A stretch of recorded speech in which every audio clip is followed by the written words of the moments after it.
you're probably ready for your kids to be out of the house and back in some programming. But because you're so enthusiastic and maybe so ready for them to be out of your house, you sign them up for everything. I know it seems like a good idea right now. You're going to regret it.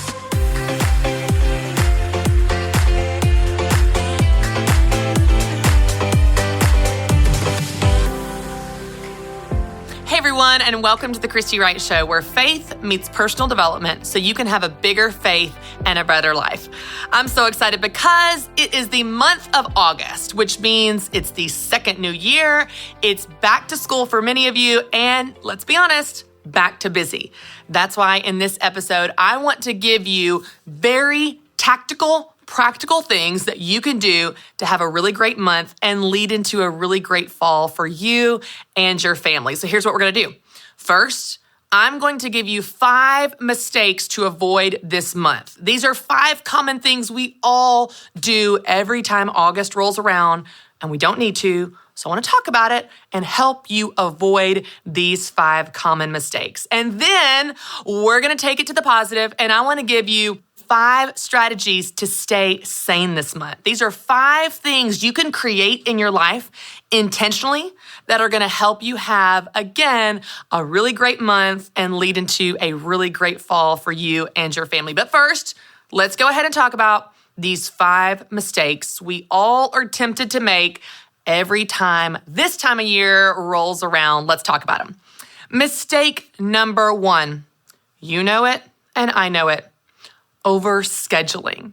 Oh, you're so excited. All the calendars are coming your way. We've got the school calendar. We've got the social calendar. We've got the soccer calendar, basketball, violin. Oh, yes, I will do this. And yes, I'll do that. And I'll be here and I'll show up there and I can do it all. And I know you are bright-eyed and bushy-tailed right now.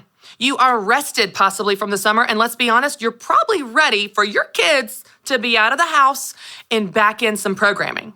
But because you're so enthusiastic and maybe so ready for them to be out of your house, you sign them up for everything.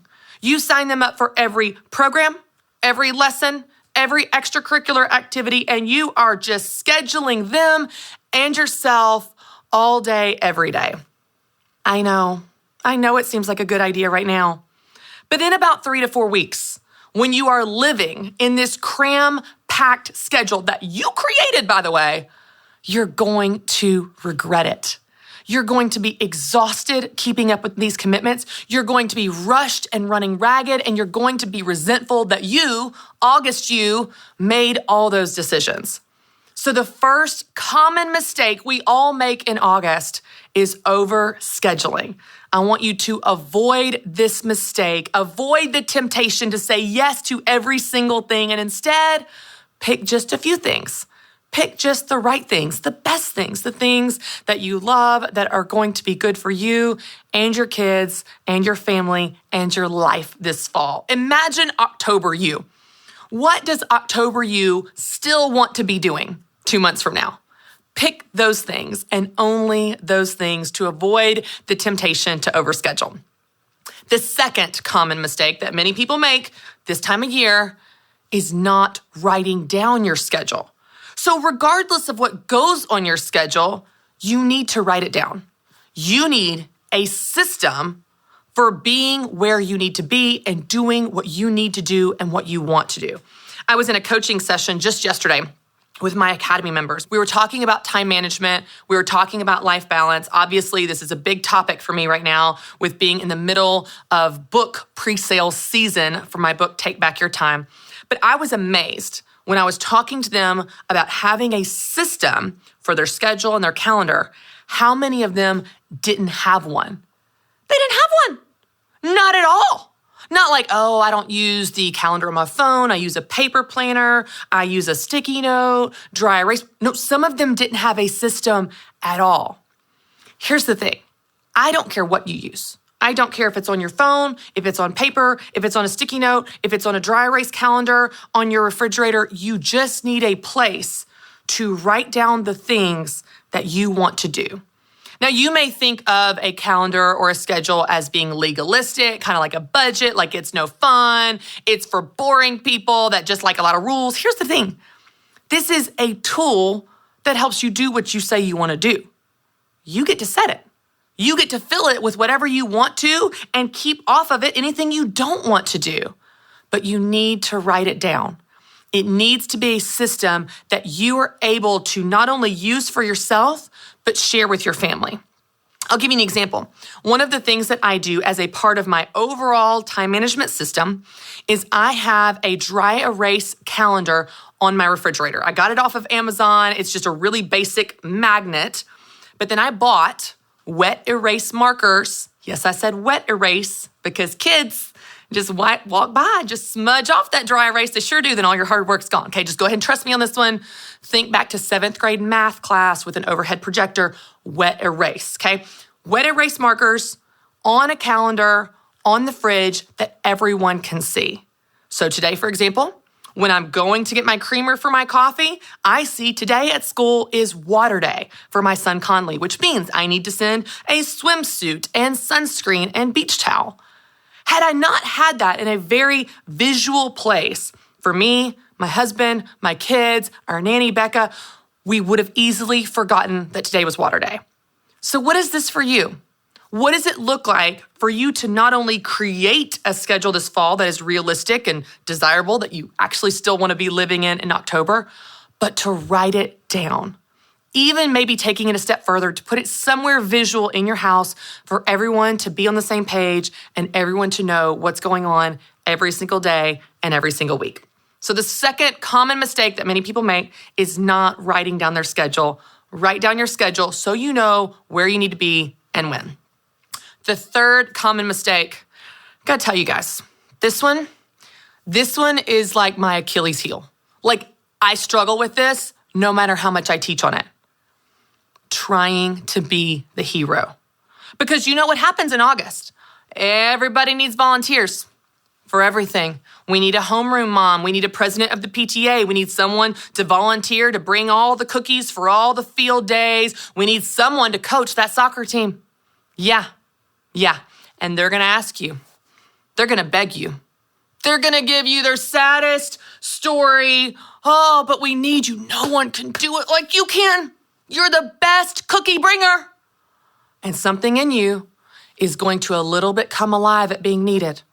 They need me. I'm so special. They need me. Yes, I will be homeroom mom. Yes, I will be president of the PTA. Yes, I will coach the soccer team even though I'm 6 months pregnant. Yes, I will bring in the cookies. Yes. No. Resist the urge to be the hero. Resist the urge to save the day for everyone, everywhere. If there is one activity that you want to support, if you have the bandwidth on your schedule, you still want to be living out this responsibility in October, cool, great. Say yes to one thing. One thing. It is so tempting in August when we are rested, bright-eyed and bushy-tailed, energetic and enthusiastic and optimistic about the fall, that similar to overscheduling, we show up and try to be the hero and we say yes to everything. Resist the temptation to do that. Avoid this mistake of being everyone's hero. You don't need to be everyone's hero. You just need to be you. You need to do what you need to do in your job, your business, and your family. Stick to that, and that will help you resist that temptation when those pleading emails come your way. All right, number 4. I've talked about it before. I may have talked about it last week. I'm just going to keep talking about it because I know you're not doing it. Resist the mistake of going to bed too late. Whenever things get busy, the first thing to go is sleep. We don't say no to activities and responsibilities. We say no to sleep. We think, I'll just stay up later. I'll just wake up earlier to cram more into our day. And our days are longer and we are exhausted and our energy is depleted so quickly. This is a marathon. It's not a sprint. In August, I want you to go ahead and get in the rhythm and stay in the rhythm of going to bed earlier. You're probably going to be waking up earlier in the fall than you did in the summer. Certainly if you have older kids that sleep in. What's that like, by the way? What's that like? Will you email me and tell me? Does it really happen? Anyway, you're going to be sleeping in more in the summer. In the fall, you're going to wake up earlier, which means that bedtime needs to move earlier so that you actually get the sleep that your body needs to be able to function during the day and enjoy the day and just be a nice person. So resist the temptation to skimp on sleep. A common mistake we make is we still stay up late, but now we're waking up earlier in the fall and we are exhausted. Instead, avoid that mistake and go to bed earlier. All right, the fifth and final mistake we all make, certainly in the fall, is putting yourself last. The responsibilities pile on, the calendar gets full, and you move to the background. You move to last in line in your own life. And I just want to encourage you, you don't have to. You don't need to. There's nothing about this moment in time or this month in the year that says that all of a sudden you have to come last in your own life. You can and should prioritize yourself, your mental health, your physical health, your time alone, your time with God. I don't know what that looks like for you, but taking care of you is going to be necessary to make all these things you're going to do this fall possible. Taking care of yourself isn't selfish. It's self-preservation, and it's smart. So resist the temptation to put yourself last to fit everything else in. Instead, take care of you, which, by the way, is the person that makes all that possible. If you avoid these 5 mistakes this fall, I really believe that you will be set up for success. You'll have a much better month, which will set you up for a really great fall. All right, y'all, we have talked about 5 mistakes to avoid this month, but now let's take it in a more positive direction, and I want to give you 5 strategies for staying sane this month. These are 5 things that you can do to have your best month and lead into your best fall. And the great news is these are 5 things that you can create that will make that possible. If you're taking notes, I've got another list for you of 5. Let's dive into it. The first thing I want you to create are systems. I want you to create systems for everything that you do on a regular basis. So, some examples. I want you to create systems for packing lunches. Do you do that the night before? Do you do it during dinner when all the food is already out? Sometimes we'll do that. While we've got the food out of the fridge for dinner time, go ahead and grab some bread, make peanut butter and jelly, pack those lunches, then they're ready for the next day, which makes the morning routine the next morning a whole lot easier. What is that for you? You need a system for packing lunches. You need a system for managing your calendar. How do you connect with your spouse? What day or time of day or what day of the week do you guys connect on what's going on that week? For example, my husband and I, every Sunday night, when I go up to the refrigerator to fill in the calendar for the week with the wet erase markers, I ask my husband, hey, got anything weird going on this week? Working late? Dinners? You working out in the morning? I write it down. Tuesdays and Thursdays, he's working out, so he's going to be gone early. This particular night, he's got a dinner with some coworkers. I write down everything going on, everything he has going on, everything I have going on, and everything that the kids have going on. Sometimes it feels like Grand Central Station at our house or air traffic control of who's taking whom where to get everyone where they need to be, especially in our house with little kids who can't drive, by the way. But if you write all this down and you create a system, then you don't have to think about it every single week when people are missing each other, or you thought your husband was taking the kids here, or you thought you were supposed to be there. Just create a system. Create a rhythm for connecting on your calendar. Create systems for everything. Systems for what days of the week you work out. My husband works out on Tuesday, Thursday, every week, which means I work out Monday, Wednesday, every single week. When you create systems for all of the things that you do every single week, whatever they are, whether it's packing lunches or date night or whatever, when you create this system, here's the great news. You only have to create it one time. You create this system one time, and then every week that follows, it takes the thinking out of it. And let's be honest, when you're exhausted and you're running in a million directions, not thinking is a wonderful gift. You're not using the mental energy to figure out how we're going to do this every day, every week. You created a system, and the system keeps you doing what you want to do when you want to do it.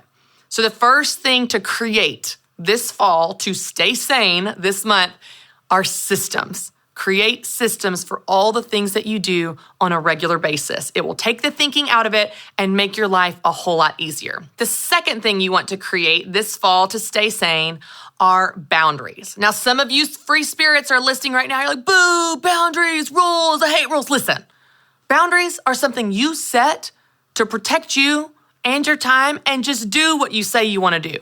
You get to create them so they can be anything you want. I'll give you some examples of some boundaries that my husband and I have just as starting points for you to think about what this is for you. For example, we have a boundary around screen time. So we take our phones, put them in a box, out of sight, out of mind, or in a drawer the moment we walk in the door from work every single day, which means we do not look at our phones from 5 until 7 or 5:30 to 7:30, depending on when we get home. I don't want my kids to have memories of me after work staring at my phone. And I know that if it's anywhere in my visual space, I will pick it up again and look at it over and over, just out of habit, even if it doesn't ring, even if I don't even need to check anything. I just do it out of habit. So I set a boundary to help me do what I want to do, which is look my kids in the eyes, which is play with them and be present with them from 5 after work until 7 or so when they go to bed. So that's a boundary that we set. And it's something that really helps us do what we say we want to do. Another boundary that we have is we have a date night, usually at least twice a month on Thursday night. So every other Thursday, we go out on a date and we may go somewhere fancy, we may go somewhere casual, we may just go run errands and just be alone without the kids. But it's a boundary that we set so that we actually do what we say we want to do. Boundaries are something that are going to help you live out the life that you want. Because if you're waiting to have time left over to work out or to go on a date or just to remember to not look at your phone, it's not going to happen. There's never time left over. Boundaries are one of those things that help you set the things that are most important to you. So think about what that is for you. What boundaries do you want to set this fall? Maybe you set a boundary that every single Monday, Tuesday, and Wednesday night, you have dinner as a family around the dinner table. Because if you don't set that boundary and communicate that boundary to everyone in the family and certainly allow them to speak into it, then everyone's going to be running from here to there and you'll never get to have family dinner. And what's going to happen is after weeks of this or a month of this, you're resentful and your family's disconnected. It's like, oh, well, we just picked up takeout. Oh, well, we just got fast food. Well, I had to run from this thing to that thing. And you're going, where are we? We're not even sharing time together as a family. Do you see how setting a boundary this month? Do you see how communicating with your family can get you all on the same page to communicate what's most important and set those expectations and actually make them happen? So think about what this is for you. What boundaries do you want to set this fall that are going to help you stay sane and do what you say you want to do? So the first thing you want to create are systems for all the things that you do on a regular basis.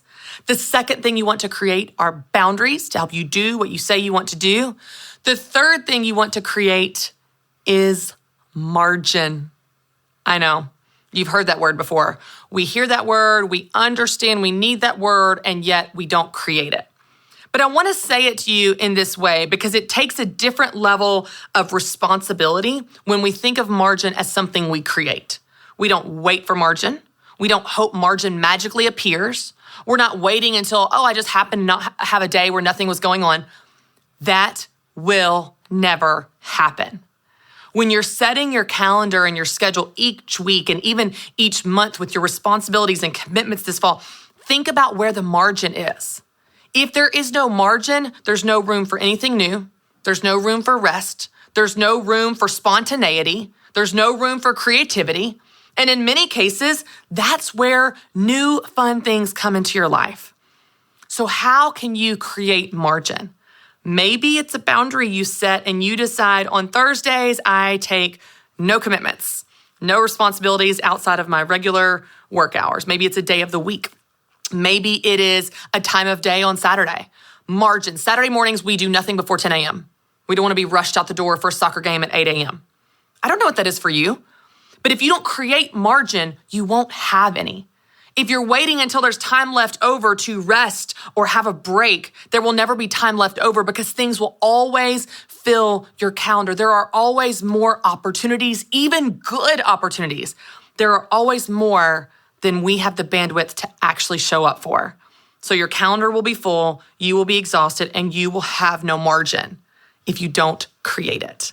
So create margin in your schedule this fall. Create margin in your calendar. Create margin in your to-do list. Don't max out your to-do list every day. Create margin and space for rest, for spontaneity, for creativity, and for things new that might come up. All right, so we're tracking through our list here. After creating margin, another thing you want to create is fun. Now, we always think of summer as like the fun season. We're off of school, we're going to the lake, we're going to the beach, we're going on vacation, we're going to the playground, we're going to the zoo, we're going to the water park, all these fun things. And then in the fall, it's like, back to the grind, back to the responsibilities, back to practices and lessons and school and commitment. You know what? You can still have fun. You just have to create it. Like margin, this is something that you can create and integrate into your schedule and into your life. So what's fun to you? Maybe fun for you is doing art with your kids. Maybe fun for you is running like it is for me. For some people, that's not fun at all. You get to decide what your version of fun is, but I promise you, if you don't create it, it won't happen. So create fun in your life this month and this fall so that you can actually enjoy the schedule that you created. All right, so let's go through our list, and then I'm going to give you the last one. You want to create systems. You want to create boundaries. You want to create margin. You want to create fun. And fifth, and most important, you want to create time for what matters most. What are your most important priorities? What is deeply important to you in this particular season of life? It may be different than what was important to you last season. It probably is. But as seasons of your life change, you want to be willing to adapt to this new season. Maybe you're in a really busy season at work and you need to find help for childcare and you need to let the house go and you need to rearrange your priorities because work is a focus for you this season. I'll tell you, it is for me. Launching my book is not a small task. Me and the team here at Ramsey Solutions are absolutely busting it to help as many people as possible and get this book out in the world. This is a season of game on at work. It doesn't mean I don't love my children. Listen, I spent the whole summer playing with my kids, going to the lake, and I still see them. We still have family dinner. I still love them. We're all okay. But I'm in a season where my priority in terms of my time is heavily focused on work. That means it's work in terms of my schedule, playing with my family, being with my kids. After that, I let a lot of stuff go. I don't see my friends as much in this season. I let the house be a little messier than normal, and I'm probably not working out as much as I normally want to. But what matters in this season is different than what mattered in the last season and what will matter in the spring when I'm not in the middle of launching a book. What is that for you? What is most important in terms of implications on your time and your schedule this season? What matters? If you don't make time for it, it won't happen. Life balance isn't doing everything for an equal amount of time. It's about doing the right things at the right time. It's about spending your one life on what matters most in any given season. And when you do that, you will feel the sense of balance you've been looking for all along. Ask yourself, what's right now? When you do that, you will feel that balance that you've been wanting. That's the heart behind my new book, Take Back Your Time, the guilt-free guide to life balance, because I want to help you spend your one life on what matters most to you. All right, y'all, it is time to answer some of your questions that you sent in on social media. So let's see what we've got today. Let's see here. How do you know if you're making the right choice? I love this question. This is a really hard question, but a really good one, because I'll tell you the mental angst that I have experienced in different decisions in my life, some are big, some are small, everything in between, has led me down this path of really trying to dig in and research and understand the answer to this exact question. How do you know if you're making the right choice? First, I want to say that there's not a perfect formula. So I do believe that. I don't believe there's this perfect formula, one size fits all. If you do this, you know for sure it's always the right choice. I will also say that as a believer, I have experienced and certainly witnessed, God will lead you in ways that seem maybe even at the time wrong. seem confusing. They're impractical. You can't quite explain it. You're like, I don't know how this is going to work out, but God is leading me here. This doesn't make any sense, but God is leading me here. I feel like God's asking me to make this choice, and this doesn't even make any logical sense. I can't rationalize it in my mind. So there's always that disclaimer as well, that there's not a perfect formula. And I believe that at times God will lead you in ways that seem a little crazy and weird. By the way, he did that a lot in the Bible as well. So you can take comfort in the fact that his ways are not our ways and he's not a formula God. With that in mind, I do think that there are certain signs or variables that you can consider to know if you're on the right track. The first thing to think about is which decision gives you peace. When you think about your options, you say, how do you know if you're making the right choice? Let's say you've got two options. You may have more than that. But let's say in this scenario, you have two options, whatever you're facing right now. And one of them makes you feel checked, makes you feel anxious, makes you feel nervous. Those are the feelings that rise up when you think about making that choice. The other choice makes you feel relief. It makes you feel a sense of peace. It makes you feel more at ease. It doesn't mean the choice is easy. It means you have an inner peace that there's something right about that is the right choice. I believe that's the Holy Spirit guiding you in the direction of God's will for your life. And again, the choice can be a weird one, a crazy one, an impractical one. I shared this recently on social media, but I felt about 8 months ago, God calling me to go to seminary. And y'all, that choice felt crazy. That commitment felt ridiculous. I have 3 young kids. I talk about time management, and I don't have a lot of time, which is why I have to manage it well.